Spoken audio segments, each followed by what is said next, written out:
The sound of a bell echoes through the fog, slow, mournful, out of place. It's not the chime of a church tower marking the hour, nor the cheerful ring of a village celebration. No, this bell tolls with a weight that seems to pull at the very air, a sound that lingers in the bones long after it fades. And it's this eerie, unexplained phenomenon that draws Sherlock Holmes to the quiet hamlet of Windsor Crossing, where logic and legend are about to collide in his most baffling case yet. Picture this: a secluded village nestled in the English countryside, where the residents whisper of a bell no one can see. It rings at odd hours, sometimes in the dead of night, sending shivers down spines and stirring stories of long-forgotten tragedies. Some say it's a ghostly remnant of a monastery destroyed centuries ago. Others swear it's a warning, a harbinger of misfortune to come. But when a local nobleman vanishes without a trace, leaving behind only a single cryptic note tied to the legend, even the most skeptical minds begin to wonder, could there be something supernatural at work? That's where Holmes steps in, his sharp mind slicing through superstition like a knife through mist. But this time the great detective faces a mystery that defies easy explanation. The clues are sparse, the witnesses hesitant, and the bell, always the bell, seems to mock his every deduction. As we unravel this tale together, you'll witness Holmes at his most brilliant, grappling with forces that challenge the very foundations of his rationality. Was the nobleman's disappearance a clever crime disguised as folklore? Or is there something far older, far stranger lurking in the shadows of Windsor Crossing? The answers lie ahead, but be warned, once you hear the bell, you may never unhear it. So settle in, dear viewer, and prepare to walk alongside Holmes as we step into a case where nothing is quite as it seems. The letter arrived at 2:23 in the morning, an ungodly hour, even by Baker Street's irregular standards. The envelope bore a wax seal pressed with the crest of the Blackwood family, and the handwriting, though elegant, trembled with haste. Watson, roused from sleep, squinted at the page beneath the flickering gaslight as Holmes read aloud with that razor-sharp focus reserved for mysteries that prick his curiosity. "You must come at once," the letter pleaded. "The bell rings again tonight, and I fear it tolls for me. Lord Alistair Blackwood was not a man easily shaken. A decorated soldier and landowner of steady reputation, his name carried weight in both society and the courts. Yet his words betrayed a dread so palpable, it seemed to seep from the parchment itself. For 3 nights, he claimed, an unseen bell had tolled near the ruins of St. Clement's Abbey on his estate, a place silent for centuries since its destruction during the dissolution. No physical bell existed there, no rope to pull, no tower to house it. And yet at precisely midnight, the sound rolled across the fields, growing louder each evening, as if drawing nearer to Blackwood Hall. The villagers, of course, had their theories. The older ones muttered of a monk who'd cursed the land after the abbey's fall, his vengeful spirit bound to the stones. The younger ones, though scoffing at ghosts, admitted the sound chilled them to the core. But it was Blackwood's final line that set Holmes's fingers drumming against the arm of his chair. "Last night, I followed the sound. In the Abbey's crypt, I found something. Come before it finds me instead." Watson, ever the pragmatist, suggested hysteria or some trick of the wind. But Holmes was already reaching for his coat, his eyes alight with that familiar, relentless hunger for the impossible. Because when a man like Blackwood flees his own home in terror, when logic crumbles before a sound with no source, that's when the game, as Holmes would say, is most emphatically afoot. The carriage wheels crunched over gravel as they turned onto the narrow lane leading into Windsor Crossing. The air so thick with fog that the village seemed to materialize like a ghost from the haze. Holmes, ever observant, noted the way the mist clung to the thatched roofs and curled around the crooked sign of the inn, its paint peeling, as though the very wood recoiled from the elements. Even the horses grew skittish, their ears flicking at some sound only they could hear, while Watson leaned out to survey the empty streets. Not a soul stirred. No children playing, no tradesmen calling, just silence, heavy and waiting. Then it came. A single resonant note shivered through the fog, so deep it vibrated in the chest before echoing into nothing. Watson startled, his hand flying to his revolver, but Holmes merely tilted his head, eyes narrowing. Midday, he murmured, "Fascinating. Our bellkeeper does not keep to the expected schedule." The innkeeper, a gaunt man with shadowed eyes, refused to speak of it at first, busying himself with their luggage until Holmes dropped Blackwood's name. That loosened his tongue. "You'll hear it again," he muttered, glancing toward the abbey ruins visible on the distant hill. "Always louder when the fog's like this. Like it's feeding on it." He hesitated, then added, low and urgent, "Don't go up there after dark, not unless you want to meet what's calling." By evening, the village dread had seeped into the very walls. Candles burned in every window, yet no laughter spilled from the tavern. Even the fire in the hearth seemed to dim each time the wind moaned past the eaves. Holmes, of course, was undeterred. As the last light bled from the sky, he stood at the window, watching the abbey's silhouette blacken against the horizon. "Superstition is a language, Watson," he said softly. "And every note of that bell is a word. We need only learn to listen." Then, as if summoned, the bell tolled again, closer this time. Not from the ruins, from the woods, and this time between its strokes came another sound. The unmistakable crunch of footsteps on wet leaves, slow, deliberate, and coming nearer. Lord Blackwood was not the man Watson expected. The soldier described in the letter stalwart, unshakable, now sat, hunched in the dim library of Blackwood Hall. His fingers wrapped white-knuckled around a brandy glass. Firelight carved hollows beneath his eyes, and his once impeccable attire hung loose, as if he'd shrunk inside it. When he spoke, his voice rasped like rusted hinges. "You heard it on the road, didn't you, that infernal bell? It's in the walls now." He jerked his chin toward the ancient timber beams overhead. "Even when it's silent, I feel it waiting." The Blackwood family history, as Holmes soon uncovered, was a tapestry woven with threads of tragedy and whispers of the supernatural.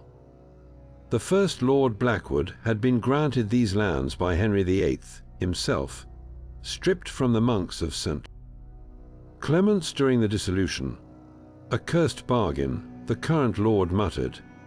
"They say the abbot damned us with his dying breath. Every century since, a Blackwood heir has vanished or gone mad when the bell tolls." He slid a leather-bound ledger across the desk, its pages brittle with age. Entries spanned generations, each detailing the same pattern: unexplained disappearances, frantic journal entries about the bell's return, and always the date, October the 29th. Watson scoffed. Coincidence and hysteria, surely. But Holmes traced a finger down the ledger's most recent entry, his brow furrowing. 3 nights ago, Blackwood had written, "The crypt is open. It knows I looked," and beneath that, smudged as if penned in haste, "The monk walks." A draught snuffed the candles then, plunging the room into near darkness. Blackwood's glass shattered on the hearthstones. "You see," he whispered, "it's not just a legend, it's a reckoning." Outside, the wind howled through the abbey ruins, carrying with it the faintest metallic shimmer, a sound like a chain dragging over stone. Holmes rose abruptly, his silhouette sharp against the window. "Then we'd best meet it head on," he said, before the bell tolls for you. Midnight draped itself over Blackwood Hall like a shroud, the kind of silence that hums in the ears pressing down before the first stroke came. Holmes had positioned himself at the library window, his silhouette motionless against the glass, while Watson paced behind him, the floorboards creaking under his restless steps. "It's nothing but the wind catching in some forgotten pipe," he muttered, adjusting his collar as if to ward off a chill. "Or a local prankster with a penchant for theatrics." The air cracked then, not with sound, but with its absence, a vacuum that made Watson's ears pop an instant before the bell tolled. Deep, resonant, impossibly close, as though the clapper were swinging inside his very ribs. The windows rattled in their frames, a teacup on the sidebar shivered into shards. Watson lunged for the lamp, flooding the room with yellow light, but the grounds outside remained empty. No rope, no tower, no shadowy figure fleeing into the hedgerows. Just the lingering vibration of that single, soulless note. Holmes didn't flinch. His fingers pressed to the window pane, tracing an unseen pattern in the condensation. "Fascinating," he breathed. "The sound originates northeast, precisely where the Abbey ruins lie. And yet," his head cocked, "a predator catching a scent. Do you hear it, Watson? The echo isn't decaying naturally. It stutters." A lesser man might have missed it, but Watson now detected the irregularity. A faint metallic shiver between the echoes, like a second, quieter bell overlapping the first. He exhaled sharply. An auditory illusion, then, some trick of the landscape, or something far more deliberate. Holmes snatched his coat from the chair, eyes alight. "Come, our bell ringer leaves a trail." Watson hesitated, staring at the darkened path where the sound had seemed to linger. For the first time since their arrival, doubt flickered in his expression. Because logic couldn't explain why the hair on his arms stood erect, nor why the night suddenly felt less empty than watchful. But Holmes was already striding into the gloom, his voice floating back, crisp with anticipation. "Tell me, Doctor, you believe in ghosts?" The question hung, unanswered, as the fog swallowed them both. Somewhere ahead, the bell tolled again, not from the ruins this time. From the woods, and this time it sounded less like a warning and more like a summons. The villagers of Windsor Crossing spoke of the bell in hushed tones, their voices dropping even lower when outsiders asked too many questions. At the tavern, old man Teasdale nursed his ale and muttered about shadows that moved against the wind near the Abbey ruins. The serving girl, barely 18, but already worn thin by fear, crossed herself when the subject arose and refused to step outside after sunset. Even the blacksmiths, a bear of a man who could bend iron with his bare hands, would pale and change the topic when the wind carried that unearthly tolling across the fields. The stories all traced back to the same bloody chapter in history.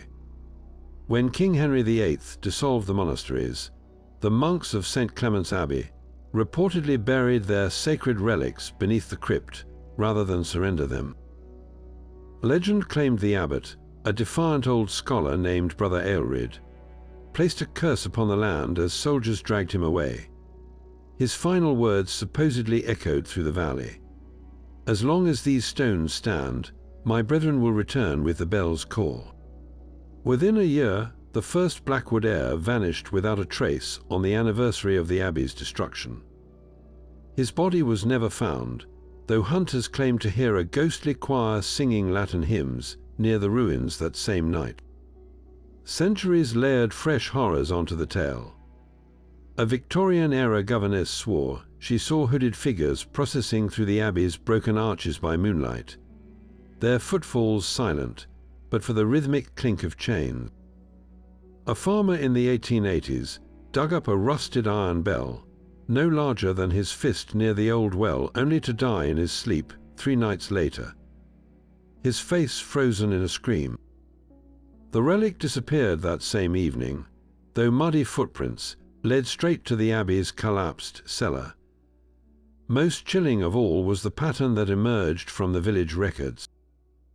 Every 49 years, like clockwork, the bell's tolling grew louder, more deliberate, and each time someone from Blackwood Hall went missing. The superstitious claimed the monks were counting down the years until they could reclaim their land. The pragmatic pointed to underground rivers or unstable foundations, causing odd acoustics. But after the events of 1926, when the local constable vanished mid-investigation, leaving only his lantern still burning on the abbey steps, even skeptics avoided the ruins after dark. Now, with the bell's resurgence and Lord Blackwood's terror, the villagers traded nervous glances over their market stalls. Old wives insisted the fog itself carried whispers in long dead Latin. Children dared each other to touch the abbey's outer wall, then fled screaming at the faintest metallic shimmer in the air.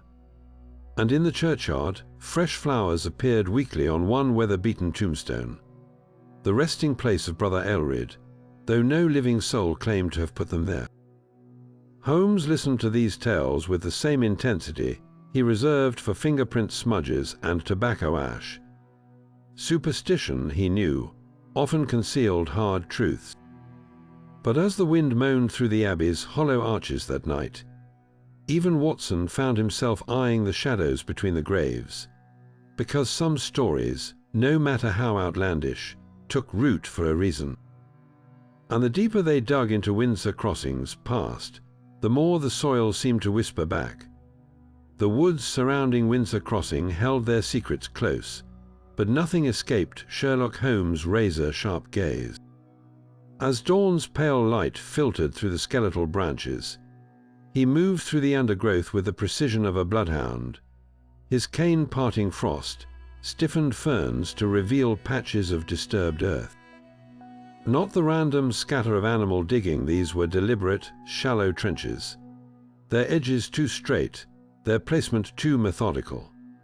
Kneeling, Holmes plucked a single strand of hemp fiber from the soil, rolling it between his fingers before holding it up to the weak sunlight. Odd, wouldn't you say, Watson, rope fibers, yet no sign of a struggle or dragging, almost as if someone were laying lines. Nearby, the bark of an ancient oak bore strange markings, not the natural scars of age or lightning, but precise grooves carved at intervals, forming a pattern that made Watson's pulse quicken when he recognized it. Is that Roman numerals? Holmes confirmed, tracing the shallow cuts with his gloved fingertip. Repeating the number 49.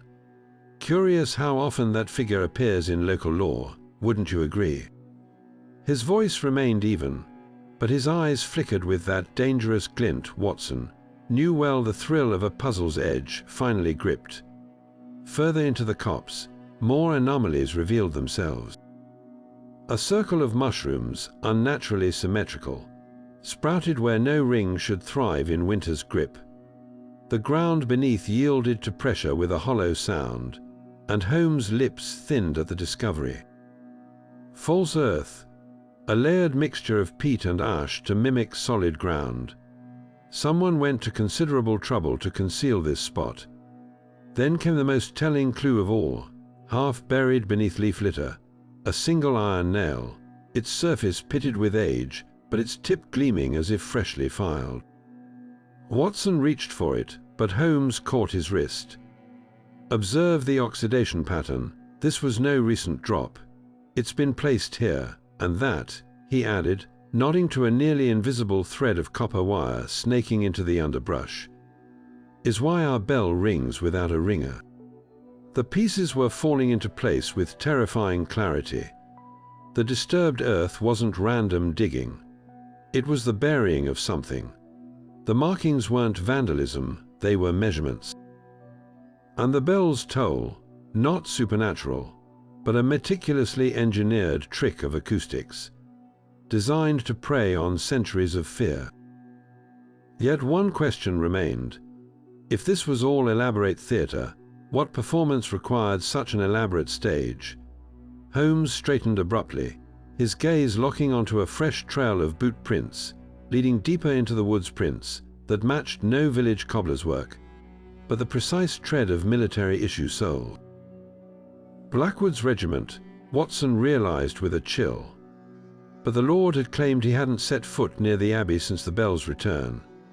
Someone, it seemed, was lying through their teeth, or being framed by a hand far cleverer than any ghost. October 28th, midnight. The fire in our rooms at Blackwood Hall gutters low, but sleep eludes me. Holmes remains at the window, his silhouette motionless against the glass, watching the abbey ruins as a huntsman might watch for movement in the brush. His stillness unnerves me more than the blasted bell he hasn't spoken for hours, hasn't so much as shifted his weight. I find myself straining to hear him breathe. Earlier, when I suggested cataloguing the physical evidence, he merely held up a hand, his fingers spread to measure some invisible resonance in the air.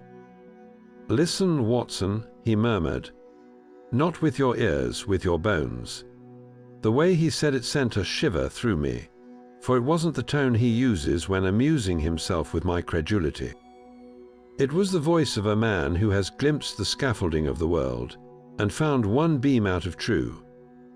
October 29th, 3:15 in the morning. The bell tolled again an hour past midnight, closer this time, so near I could feel the vibration in my teeth. Holmes vanished into the fog immediately after, armed with nothing but his lens and that damned walking stick. I should have followed, yet some primitive instinct rooted me to the floorboards. Cowardice, perhaps, but I faced Afghan bullets without flinching. This was different. The sound didn't fade as physics dictate. It lingered, thickening the air like syrup, until I swear I heard whispers threading between the echoes. Latin words, or my mind, starved for reason, conjuring patterns from panic. Now, as I write by guttering candlelight, I'm struck by the duality of my friend. In Baker Street, his genius is a sharp, bright thing, all deduction and chemical experiments. Here it's something darker, more fluid. He moves through superstition as a surgeon moves through anatomy, respecting its power even as he dissects it.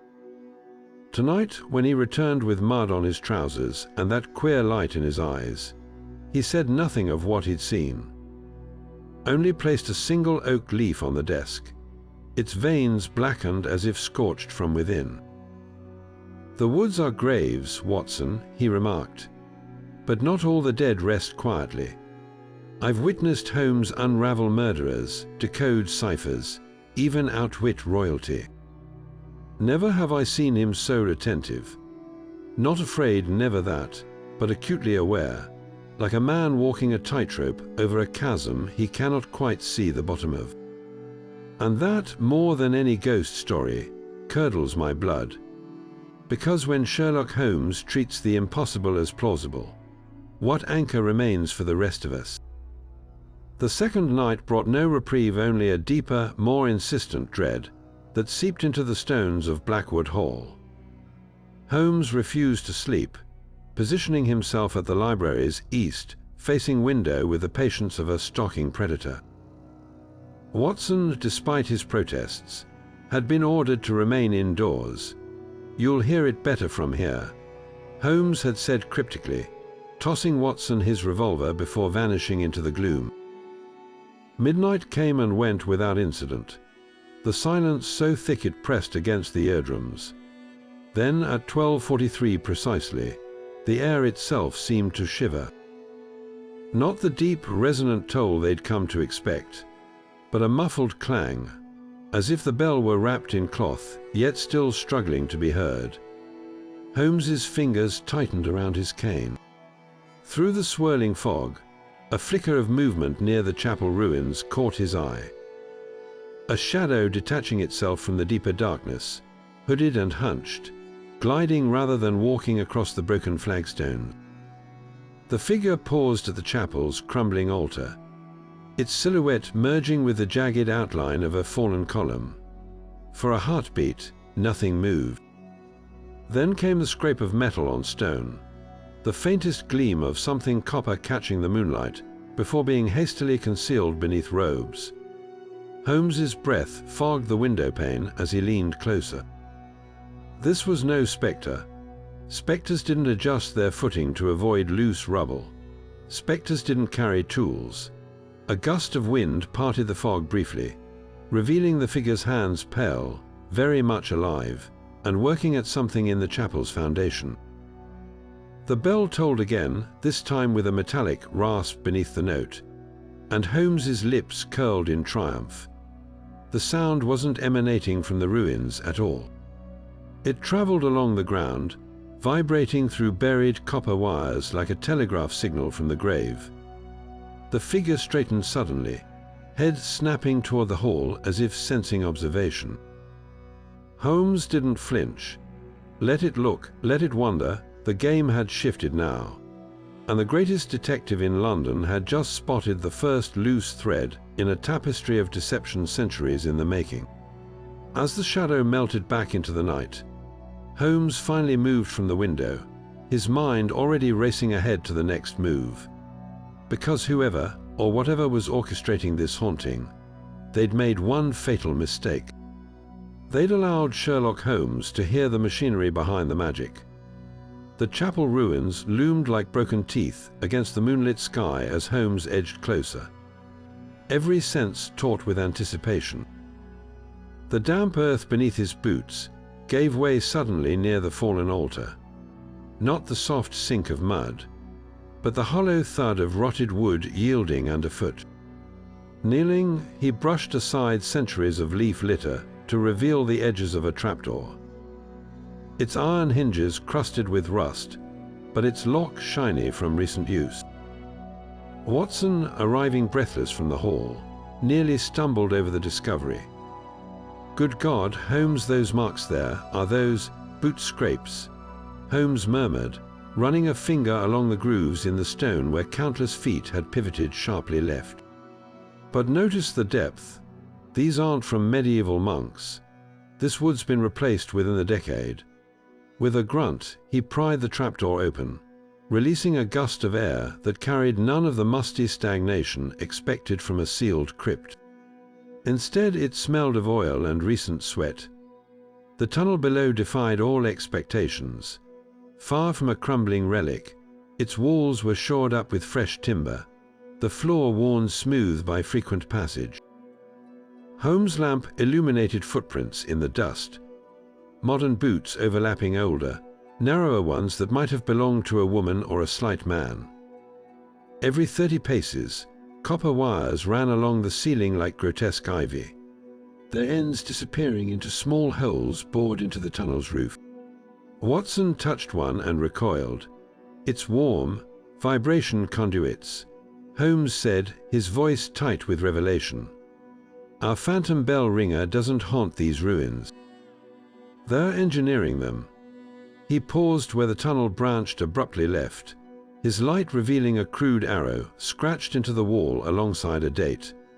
October 29th, 1926, the year the constable vanished. The right fork sloped downward into utter blackness, but from its depths came an almost imperceptible hum, like a massive mechanism idling. A scrap of fabric, snagged on a nail, told the final piece.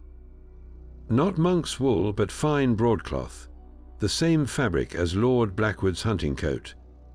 Holmes held it to the light, his smile devoid of warmth. "The dead don't wear tailor-made jackets, Watson. And they certainly don't maintain underground railways." Somewhere ahead, metal clanked against stone, the sound reverberating through the tunnels, not like a ghostly portent, but like the careless noise of a very living conspirator. The game, it seemed, had just become exponentially more interesting.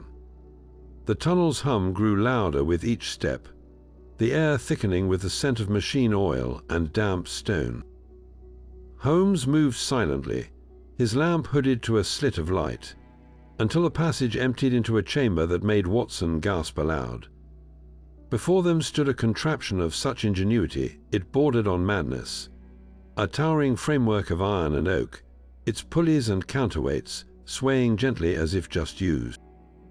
At its heart hung no spectral relic, but a massive brass bell, its lip wrapped in felt to mute the sound just enough to seem distant, unearthly. Copper wires fanned out from the device like a spider's web, vanishing into small boreholes in the ceiling, channeling vibrations to strategic points above. Holmes traced one with his finger, following it to a cleverly concealed resonator drum buried near the chapel ruins. "The ghostly echo our villagers hear," he murmured. Not a supernatural phenomenon, but an acoustic illusion. A vibration traveling through these wires to simulate a bell tolling from thin air. He tapped a lever rigged to a clockwork mechanism. And this, set to trigger at precise intervals, no doubt calibrated to the phases of the moon or some similar celestial guide to maintain the legend's rhythm. Watson crouched beside a stack of journals, their pages filled with diagrams and calculations. Good Lord, Holmes, these dates correspond exactly to the disappearances in Blackwood's ledger. Someone's been planning this for generations. Not someone, Holmes corrected, lifting an oil-stained glove from the floor. A succession of someones. This is no lone madman's work. It's a legacy. His lamp light caught on a freshly inked entry in the topmost journal. Instructions for adjusting the bell's timing, written in the same trembling hand as Lord Blackwood's plea for help. The pieces snapped together with chilling clarity. The Lord hadn't been haunted, he'd been initiated. The vanishing heirs, willing participants in an elaborate scheme to protect something hidden deeper in these tunnels. And the bell's increasing proximity, Blackwood described. Not a spectre drawing near, but a mechanical crescendo designed to terrify him into playing his part. As if on cue, the mechanism shuddered to life, gears groaning as the great bell began its swing. But this time Holmes was ready. With a sharp twist, he jammed the main gear with his walking stick, the grinding halt echoing through the chamber like a curse broken. Somewhere above, a muffled cry rang out, not ghostly, but very human. The game, it seemed, had just changed players. The truth behind Lord Blackwood's terror wasn't spectral, it was spectacularly criminal. Those trembling hands clutching the brandy glass, not fear of ghosts, but the panic of a man caught between his family's legacy and the law. That cryptic note about the crypt. A coded distress signal to his accomplices. Because beneath the abbey's ruins didn't lie the bones of cursed monks, but a labyrinth of tunnels used to smuggle French antiquities under the cover of supernatural dread. Holmes pieced it together with cold precision. The monk's curse was the perfect smokescreen, a legend so chilling it kept villagers and constables alike from poking around the ruins. The bell's toll wasn't a warning, it was a signal. Each mournful note coincided with the arrival of a shipment via the old pilgrimage routes that still snaked beneath the English Channel. And the disappearances, not victims of a phantom, but willing participants paid handsomely to vanish and resurface abroad, their deaths cementing the curse's credibility. The ledgers told the real story. Hidden between entries about crop rotations were lists of artifacts, Louis Roman XIV snuff boxes, Renaissance tapestries, even a stolen Van Dyck painting, all logged with the precision of a museum curator. Blackwood's ancestors had built the operation over generations, layering theft atop theft, using the Abbey's reputation as both vault and camouflage. The current Lord's panic stemmed not from the bell's haunting, but from his partners turning on him. That metallic shiver in the woods, not chains of the damned, but the sound of crates being loaded under cover of fog. Watson's revolver wavered as the full scope of the deception unfolded. All this for loot. Holmes flicked open a hidden compartment in the tunnel wall, revealing a stack of forged customs documents. Not just loot, Watson, a monopoly. Every haunting drove down property values. letting the Blackwoods quietly buy up the surrounding land. They weren't just smuggling art. They were building an empire under everyone's noses. Outside, the bell tolled once more, but now its meaning was clear. Not a spectre's cry, but the death knell of a centuries-old scheme finally unraveling. The tunnels beneath Windsor Crossing didn't just wind through the abbey ruins. They spiderwebbed across the entire county. A subterranean highway linking Blackwood Hall to smugglers' coves along the coast.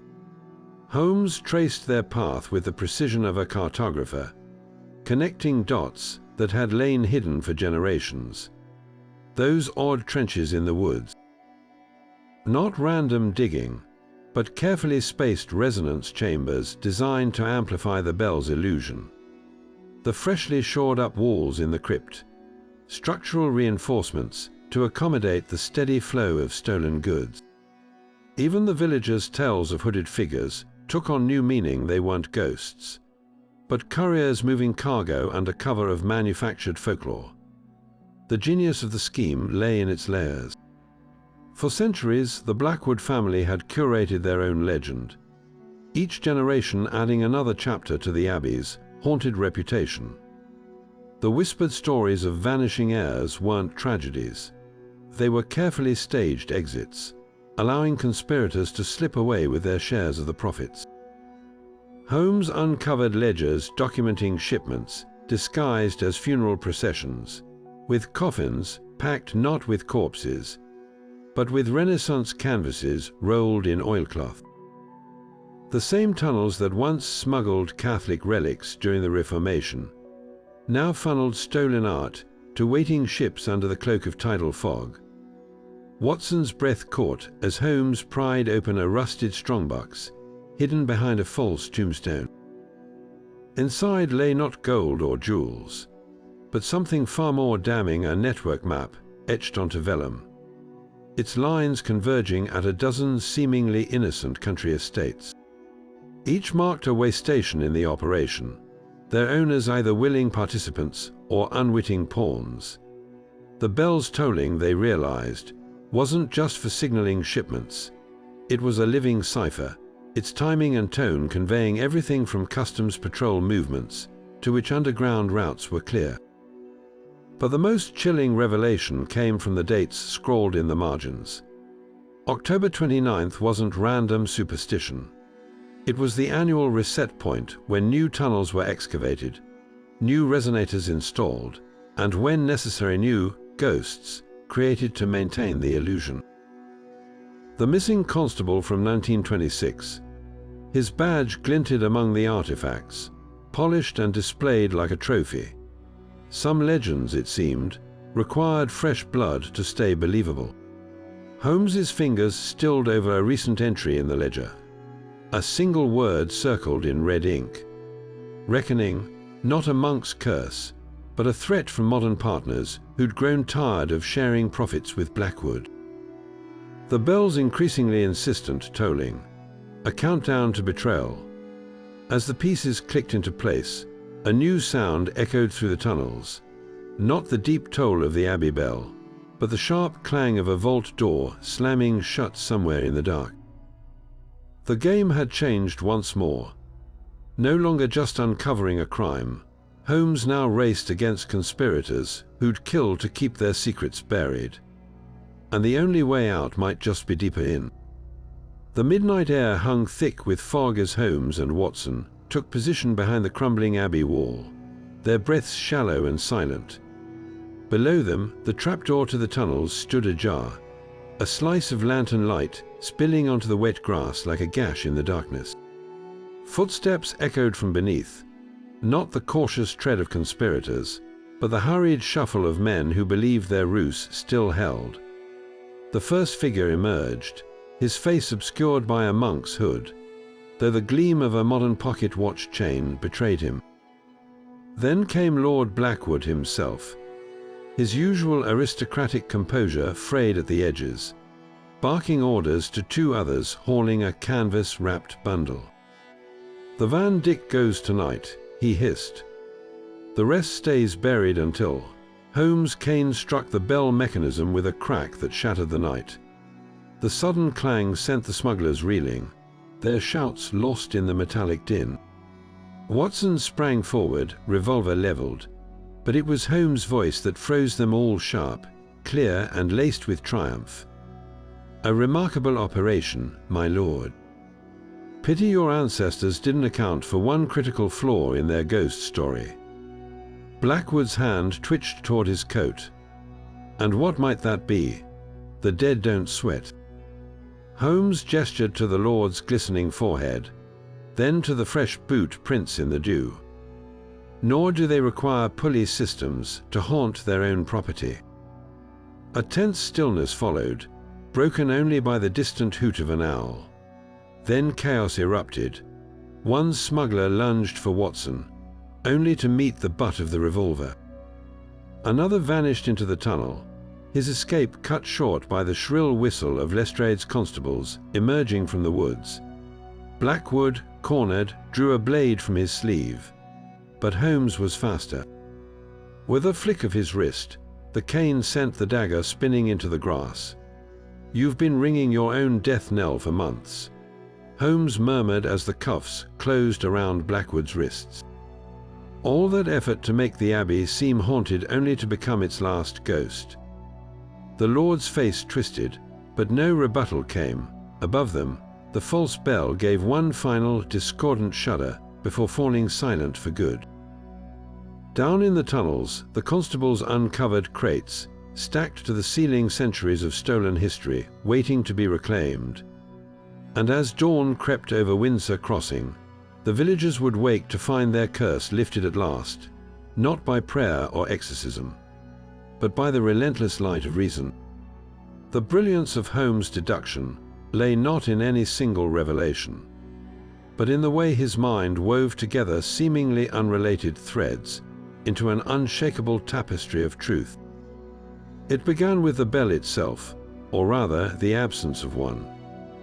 Any local could have told you St. Clement's Abbey hadn't possessed a functioning bell tower since the 1500s, yet the sound carried the deep, resonant quality of a massive bronze original.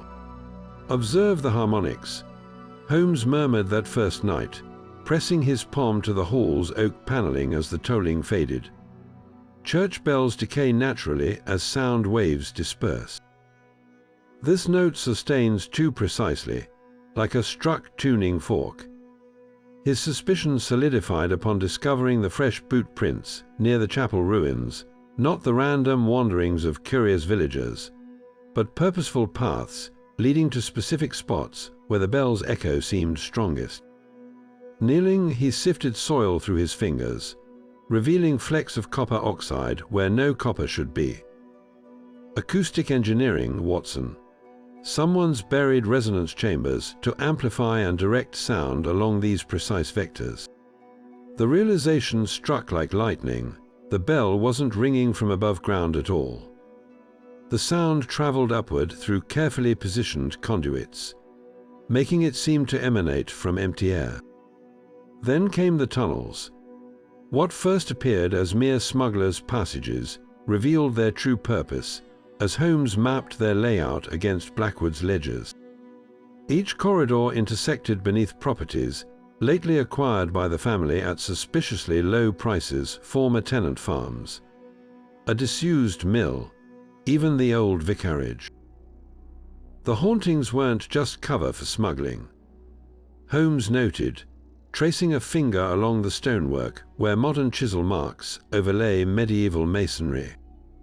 They were a calculated campaign to depreciate real estate, frighten the owners into selling cheaply, then use their land to expand the underground network. The final piece clicked into place in the mechanism chamber.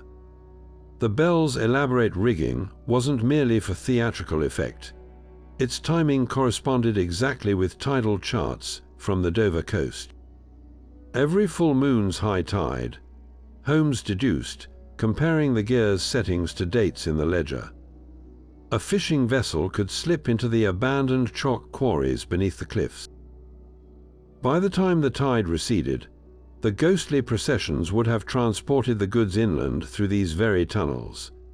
Watson, breathless from the chase, stared at the intricate clockwork. But why maintain the pretense for centuries? Why not abandon the ghost story once the operation was established? Holmes' smile was razor thin. Because belief, my dear doctor, is the perfect lockpick. No one questions missing cargo when they're too busy crossing themselves at phantom bells. No constable digs too deeply into land disputes when the deeds are cursed. He kicked aside a crate straw, packing to reveal not stolen art, but stacks of surveyed maps, each marking proposed rail lines that would have intersected the Blackwood estate. The real treasure wasn't in smuggled relics, but in controlling the underground rights to half the county. All they needed was time, and a legend potent enough to keep prying eyes away. As dawn's light seeped into the tunnels, it illuminated not just stolen paintings and antiquities, but something far more damning: generations of carefully cultivated fear, weaponized into the perfect crime. And at its center stood Sherlock Holmes, the one man in England who could hear the truth ringing clear beneath centuries of lies. There's a peculiar magic in watching Sherlock Holmes unravel the impossible, a transformation that turns dread into revelation before your very eyes. I'd be lying if I said those first nights in Windsor Crossing didn't leave my nerves frayed. The bell's unnatural resonance, the figure in the chapel, even the way the villagers crossed themselves at the mere mention of Brother Aelred's name, it all seeped into the bones like the damp of an English winter. Superstition, I'd told myself sternly, yet my fingers still tightened around my revolver when the wind moaned through the abbey ruins. But to see Holmes at work, that was alchemy of the highest order. Where I heard a ghostly toll, he detected the precise cadence of forged bronze vibrating through copper wire. Where I saw shadows moving against the wind, he traced the telltale scuff of hobnailed boots on ancient flagstone. Even now, as we stand amidst the wreckage of Blackwood's scheme, I marvel at the sheer audacity of his mind. He didn't just dismantle the legend, he followed its threads backward through centuries, exposing how each embellishment, every vanished heir, every eerie midnight procession, had been carefully stitched into history to serve a living, breathing crime. The greatest epiphany, though, wasn't in the smuggled art or the tunnel maps. It was realizing how thoroughly fear had blinded us all. The villagers, the constables, even a battle-hardened army doctor like myself. We'd been so willing to accept the supernatural because it offered a simpler story than the truth. That greed could be patient enough to play the long game across generations. Holmes' true brilliance lay not in outsmarting ghosts, but in revealing the mortal hands that had puppeteered them. And as the dawn breaks over Windsor Crossing, the irony isn't lost on me. The bell's final silence rings louder than any toll. Because the real haunting wasn't in the ruins, it was in the quiet, persistent way ordinary men will dress their crimes in the robes of the extraordinary, if only to keep honest eyes from looking too close. Holmes didn't just solve a mystery. He taught us all to see through the velvet curtain of legend and find the pulleys holding it up. The villagers of Windsor Crossing emerged from their cottages that morning like sleepwalkers, blinking against the sun, relief and unease warring in every hesitant step. For generations, they'd crossed themselves at the sound of the bell, whispered warnings to their children about the ruins after dark, and now the revelation hit like a bucket of well water, shocking them awake to a truth far stranger than any ghost story. Old Mrs. Teasdale, who'd spent 60 years refusing to hang laundry on abbey-facing lines, stood clutching her shawl, staring at the constables hauling crates from the tunnels. All this time, she kept murmuring, all this time it were just folk like us playin' at spectres. Yet beneath that fragile relief simmered something darker. The butcher, a practical man who'd mocked superstition for decades, kicked at the cobbles with sudden violence. Blackwood, he spat, the name curdling in his mouth like spoiled milk. The betrayal cut deeper than any phantom ever could their lord. The very man who'd hosted harvest feasts in the Great Hall and dispensed alms at Christmas had been the architect of their fear. Young Tom Hensley, who'd lost his dog to the haunted woods 5 winters prior, turned his face away when they led the shackled nobleman past. "Folk can stomach a curse," he muttered to the blacksmith. "A knife in the back from their own, that lingers." By noon, the village green buzzed with contradictions. Some laughed too loudly, slapping backs as if the whole affair were a grand joke uncovered. Others gathered in tight clusters, their voices low and glances darting toward Blackwood Hall's shuttered windows. The vicar, caught between pastoral comfort and personal outrage, found his usual homilies falling flat. "We've been preyed upon twice over," he admitted at last, startling his flock into silence. "First by fear, then by the realization that fear was planted by hands we trusted to protect us." Children sensed the shift. Before understanding it, their games near the abbey took on a defiant edge. Sticks clattering against stones that suddenly held no power. Yet at dusk, when the constables' lanterns barbed toward the station with their prisoners, not a single villager lingered to watch. Doors latched without discussion. Candles flickered behind curtains, because some habits, learned under centuries of manufactured terror, don't vanish with the truth. And in the quiet between nightfall and sleep, more than one family found themselves straining their ears not for the bell, but for the creak of a floorboard, the sigh of the wind, any sound that might prove the world held fewer monsters than they believed. And far more betrayers. Lord Blackwood stood in the dock with none of the aristocratic poise that had once defined him. The weight of centuries-old deceit pressed down on his shoulders as the judge's verdict echoed through the courtroom, each word stripping away another layer of his carefully constructed life. Titles earned through generations of subterfuge were revoked in a single afternoon, land seized, heritage rewritten. The Blackwood name, once synonymous with nobility, would forever be remembered instead as a byword for betrayal. The trial revealed more than stolen art and falsified deeds. It exposed a lineage built on calculated terror, how the family had hired actors to play the Phantom Monk, how they'd bribed local officials to ignore strange lights near the abbey, even how they'd staged the infamous 1926 disappearance using a disgraced cousin smuggled to Argentina. The courtroom gasped when prosecutors displayed the bell mechanism itself, its gears still slick with oil, alongside ledgers documenting payouts to haunting assistants, spanning 3 centuries. But the deepest cut came not from the law, but from the villagers themselves. Windsor Crossing, having lived under the shadow of Blackwood's manufactured curse, turned its back on him entirely. Farmers who'd once doffed their caps now spat at the mention of his name. The innkeeper burned the ancestral portrait that had hung in the tavern since 1792. Even the church bells, silent since the scandal broke, rang jubilantly the day the estate passed to the crown. Blackwood's final sight of his family home came through the barred window of a prison carriage. The towers of Blackwood Hall, silhouetted against the sunset, seemed to lean away from him as if ashamed.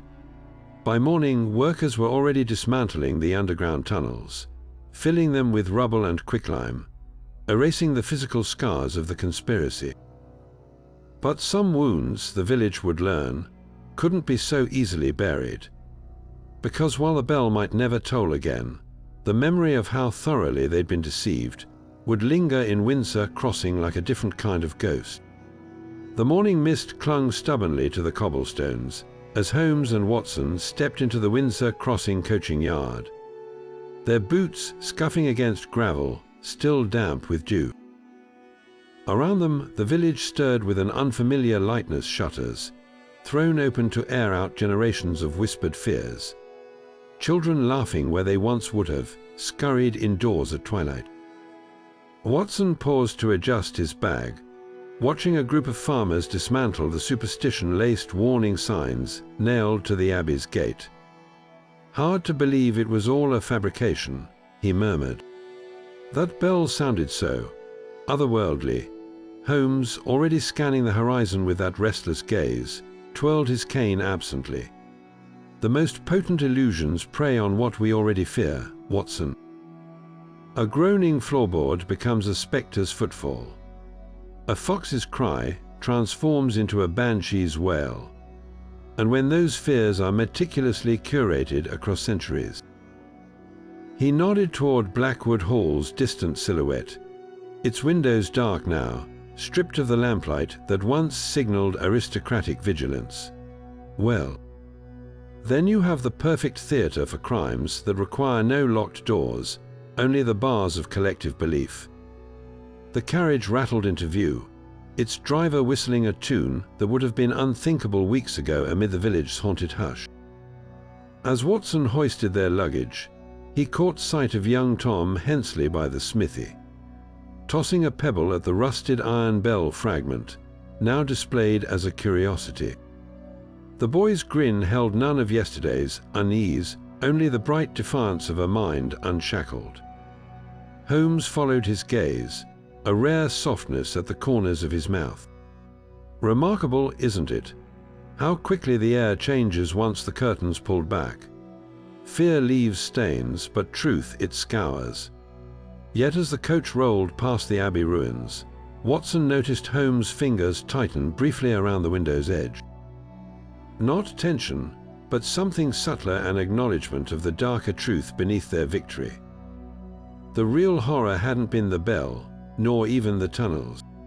It was the ease with which ordinary people could be made to police their own imaginations, to weave their own chains from handed-down whispers. The wheels found their rhythm on the London road, and with it came the quiet understanding that some hauntings weren't so easily left behind. Not the spectral kind, but the lingering question of how many other villages might still be flinching at shadows cast by very human hands. Holmes leaned back, his eyes half-lidded against the sun, but Watson knew that look the case was closed, but the reckoning it sparked would echo far beyond Windsor Crossing's borders. The case of the bell at Windsor Crossing would haunt Sherlock Holmes' career, not for its supernatural trappings, but for how perfectly it exposed humanity's willingness to trade reason for superstition. Long after Blackwood's trial faded from the papers, the story took on a life of its own in London's parlours and police stations. What made it unforgettable wasn't the smuggling operation or even the centuries-old deception, but the way Holmes had dismantled an entire mythology with nothing but observation and physics. The Strand magazine's coverage alone spawned a dozen imitators, each trying to capture the eerie thrill of watching logic exercise a ghost. Yet the true legacy lay deeper than headlines. For criminologists, the case became a masterclass in how fear could be weaponized, how a well-told story could blind entire communities to the mundane machinations of greed. Scotland Yard adopted Holmes' methods for analyzing so-called phantom crimes, training constables to listen for the metallic rasp of wires beneath whispers of curses. Even the Royal Society invited Holmes to lecture on acoustic deception, though he declined with characteristic dryness. "I solve crimes, gentlemen, not provide blueprints for new ones." What unsettled Holmes most, however, wasn't the scheme's sophistication, but its simplicity. The tools had been laughably crude: copper wire, felt mufflers, a second-hand bell from a scuttled ship. The real artistry was in the telling. Blackwood's ancestors hadn't just engineered sound, they'd engineered belief, planting seeds of dread so deep that each generation watered them unwittingly. That revelation lingered with Holmes long after the case closed, surfacing in quieter moments when he'd stare into the fireplace at Baker Street, fingers steepled. "The devil doesn't need miracles, Watson," he murmured once. "Just a willing audience for his parlor tricks. For the public, the story satisfied a deeper hunger, the reassurance that even the most chilling legends could be unraveled. Parents pointed to Windsor Crossing when children trembled at bedtime tales. Scholars cited it in debates about mass psychology, and in Windsor Crossing itself. The abbey ruins became an odd sort of attraction, though not for ghost hunters. Engineers and law students prowled the tunnels, sketching resonance chambers and marveling at the craftsmanship of the hoax. The bell itself, now mute in the British Museum's criminology exhibit, drew crowds who pressed their ears to its cool bronze, as if hoping to hear an echo of the deception. But perhaps the most telling aftermath was the silence. No more midnight tolls, no more breathless accounts of hooded figures, just the ordinary creaks and sighs of an ancient village settling into peace. And that, more than any courtroom verdict, was Holmes' real triumph. Not just solving the case, but returning to people the most precious thing Blackwood had stolen: the quiet comfort of an undisrupted night. Arthur Conan Doyle's genius lay not just in crafting mysteries, but in weaving them from the threads of reality itself. The bell at Windsor Crossing, with its eerie acoustics and centuries-long deception, draws striking parallels to the author's own fascination with the intersection of science and the supernatural attention that defined much of his life. Doyle's medical training under Dr. Joseph Bell, the sharp-eyed surgeon who could diagnose a patient's occupation from their calluses, instilled in him a reverence for observation. Yet his later obsession with spiritualism reveals a mind equally drawn to the unexplained. This duality pulses through the Windsor Crossing tale, where logic dismantles a haunting, but not without first acknowledging its seductive power. Historical records suggest Doyle may have borrowed elements from the infamous Littleton ghost case of 1775, where a fraudulent haunting orchestrated by a disgruntled butler was exposed through the very sort of acoustic trickery Holmes uncovers. Newspaper clippings from Doyle's personal scrapbooks reveal underlined passages about the trial, particularly the butler's use of hidden wires to simulate phantom footsteps. Even more telling is a lesser-known incident from 1884, when Doyle, then a young ophthalmologist, visited Berkshire's Comer Abbey, where locals spoke of a spectral bell ringing from a demolished chapel. His notebook from the trip contains sketches of the ruins with scribbled questions about sound propagation through subterranean channels, a clear precursor to the Windsor tunnels. The Blackwood family's smuggling operation mirrors another obsession of Doyle's: the rampant antiquities theft plaguing England's country estates. In 1903, he'd publicly criticized the Earl of Bexley for allegedly selling medieval relics to fund his gambling debts, a scandal that made headlines for months. Doyle's letters to the Times lambasted the aristocracy's cultural pilfering, a phrase that resurfaces almost verbatim in Watson's courtroom dialogue. Yet the story's deepest inspiration may lie closer to home: Doyle's tumultuous relationship with his alcoholic father, Charles Altamont Doyle, a man whose failed artistic career left him painting eerie, fantastical scenes in asylum notebooks, infused the tale with its haunting melancholy. The younger Doyle once described his father's delusions as ghosts he could neither prove nor escape, a sentiment echoing Lord Blackwood's trapped desperation. Even the bell's cursed toll evokes Charles' own descent, marked by the literal ringing of asylum bells signaling medication times. What makes the bell at Windsor Crossing endure isn't just its clever mechanics, but Doyle's ability to transform personal and historical shadows into a mystery that feels both timeless and unnervingly human. The real horror wasn't the fabricated haunting, but the realization that those we trust most, lords, fathers, keepers of history, are often the architects of our deepest fears. The eerie toll of the Windsor Crossing bell has reverberated far beyond Doyle's original pages.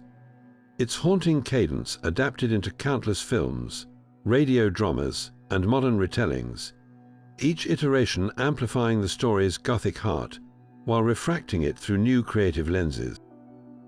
The 1936 BBC radio play, for instance, transformed the bell's metallic echoes into a masterpiece of sound design, layering whispered Latin chants beneath its strikes to heighten the supernatural dread. Critics praised the production for its psychological terror, how it let listeners' imaginations conjure the unseen horrors, proof that the story's power lies not in spectacle, but in the weight of what remains hidden. Cinema, however, took the opposite approach. The 1951 film adaptation The Curse of Blackwood Abbey draped the tale in shadowy grandeur, its camera lingering on the abbey's broken arches, as if they were the ribs of some long-dead beast. Director Terence Fisher, later famed for his Hammer horror work, turned the bell into a visceral presence, its clapper swinging in slow motion, each strike vibrating the film's very grain. The film's climax, where Holmes exposes the copper wires glinting like spider silk in the moonlight, became a blueprint for Gothic reveals in later detective thrillers. Yet it was the unproduced 1973 screenplay by Nigel Neal, discovered in archives decades later, that took the boldest liberty, suggesting the bell's mechanism had been built not by smugglers, but by 18th century natural philosophers experimenting with acoustic alchemy. Modern adaptations often twist the legend to mirror contemporary fears. The 2018 podcast, The Echo Chamber, reimagined the tale as a viral hoax, with the bell's tolls replaced by a manipulated audio file spreading paranoia through a sleepy town's social media. Its Blackwood became a tech mogul weaponizing algorithms instead of folklore, proving the story's framework adapts seamlessly to any era where fear can be engineered. Even video games have paid homage. The Sherlock Holmes Chapter 1 expansion, A Toll of Lies, lets players physically trace the wires through the Abbey's ruins, their controller pulsing in time with the distant bell, blending immersion with deduction. What unites these retellings is their reverence for the original's central tension, the thin veil between logic and superstition.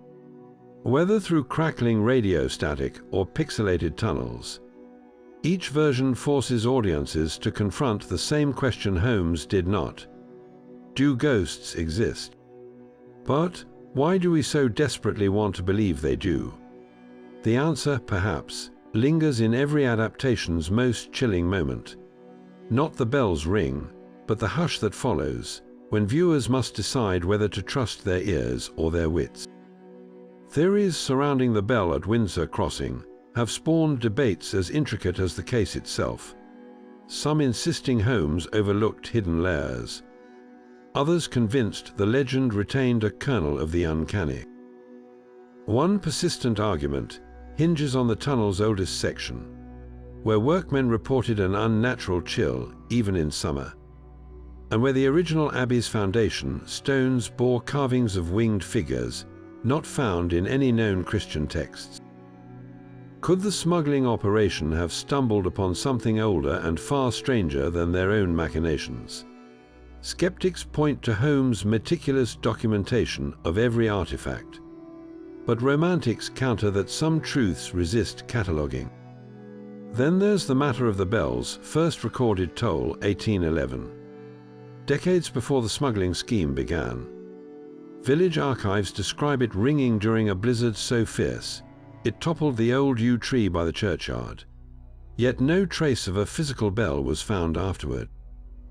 Historians argue this was likely an early test of the acoustic deception, but conspiracy theorists highlight a curious detail: the weather vane atop Blackwood Hall that night spun counter to the wind, a phenomenon meteorologists still can't replicate.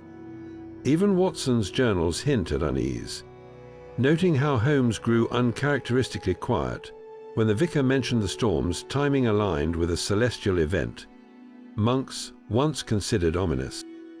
Perhaps the most heated debate revolves around Lord Blackwood's final words at trial. You think you've silenced it, but the bell chooses when to answer. Was this merely the ranting of a broken aristocrat? Or did he know something about the mechanism even Holmes couldn't dismantle? Modern acousticians have recreated the setup using museum blueprints, yet none can explain why the original bell, now displayed behind glass, sometimes vibrates faintly during thunderstorms, despite being disconnected from any wires. Superstition, perhaps, but as one restorer noted, the bronze contains traces of an alloy undocumented in any 19th century metallurgy texts. Its composition eerily similar to metals found in medieval alchemical manuscripts. Then there's the boy. In 1953, a groundskeeper's son claimed to see a hooded figure standing motionless near the Abbey's sealed tunnel entrance. Not in the dead of night, but at high noon with witnesses present. The figure vanished when approached, leaving behind no footprints, though the grass beneath its feet was withered as if scorched. Authorities dismissed it as a prank, but the description matched Brother Aelred's likeness from the Abbey's last surviving fresco. Holmes himself once remarked that the most elegant lies are those that borrow from truth. So the question lingers, did Blackwood exploit an existing legend? Or did the legend simply tolerate his interference until it no longer suited its purpose? The enduring fascination with the case lies in these gaps, the spaces between Holmes' logic and the whispers even science can't hush. After all, the greatest mysteries aren't those solved, but those that refuse to stay buried. The bell at Windsor Crossing teaches us more than just how a centuries-old hoax operated. It reveals fundamental truths about human nature and the seductive power of belief. At its core, this case demonstrates how easily even rational minds can be swayed when fear wears the mask of tradition. For generations, villagers accepted the phantom tolling because it fit neatly into their understanding of the world. A world where curses felt more plausible than copper wires, where the unknown defaulted to the supernatural rather than the criminal.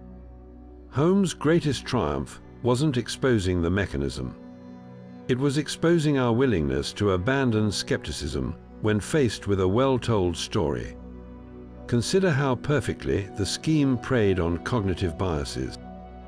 The confirmation bias, our tendency to favor information that aligns with existing beliefs, meant every strange coincidence reinforced the curse. The frequency illusion made villagers notice the bells tolls more after each disappearance, creating false patterns. Even the sunk cost fallacy played a role. After centuries of fearing the Abbey, admitting the truth would have meant confronting how thoroughly they'd been manipulated. These psychological traps weren't accidental. They were the very foundation of Blackwood's operation. But the case also highlights the double-edged sword of observation. Holmes didn't dismiss the villagers' accounts, he listened intently, then filtered them through logic.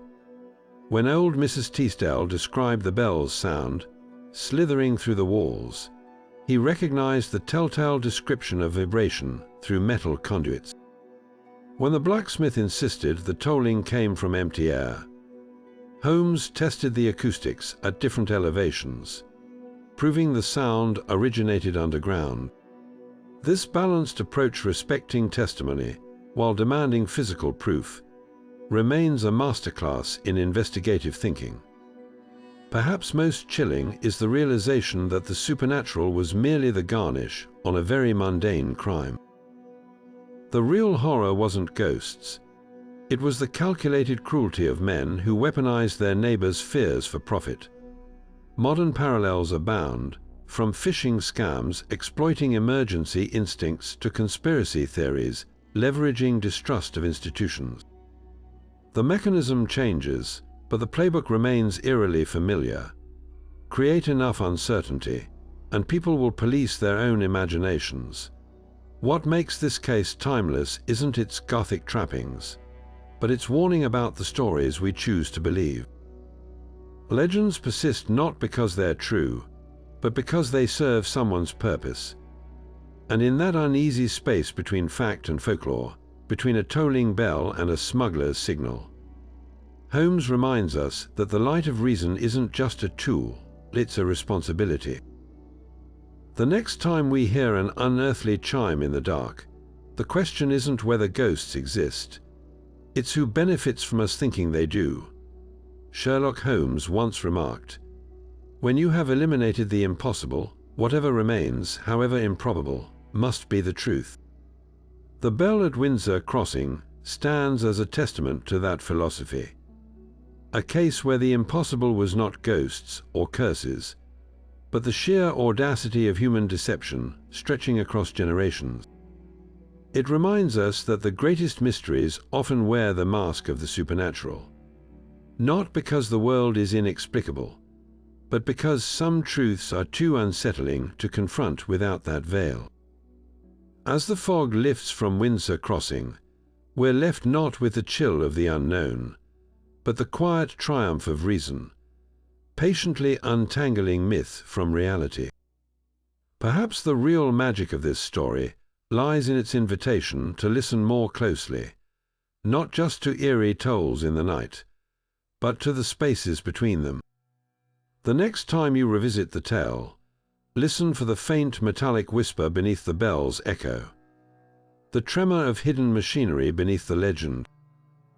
Because that's where Holmes himself would direct your attention, not to the shadows we fear, but to the hands that cast them. If this case has left you hungry for more puzzles where logic dances with illusion, don't forget to subscribe. The game, as always, is afoot, and the next mystery is already waiting in the wings, ready to test your wits against the finest detective mind in fiction. After all, as Holmes might say, the world is full of obvious things which nobody ever observes until they do.